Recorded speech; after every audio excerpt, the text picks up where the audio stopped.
Hello everyone, let's start the video. So for this one, make a ponytail and then do it as shown in the video, attach it and then it's all done.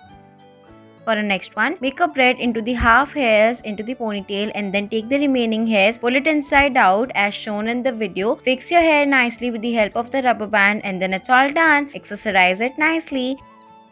For the next one, take your hairs and then tie it nicely with the help of the elastic and then make the small bun. Now take the remaining hairs and then roll it nicely as shown in the video and then fix your hair properly and then it's all done.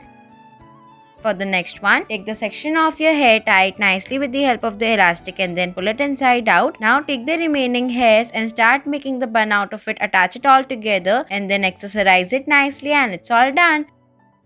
For next one, take a hair clip and then attach it nicely on the front portion. Now take the smaller section out of the remaining hairs, roll it nicely and then attach it all together as shown in the video. Repeat the process very nicely and gently and then it's all done.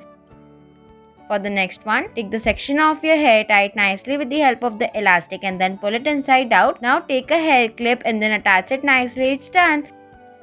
For the next one, take the section of your hair, tie it nicely and then pull it inside out. Now take the remaining hair and then make a bun out of it and then do it as shown in the video. Fix your hair very properly and then it's all done. Thanks for watching.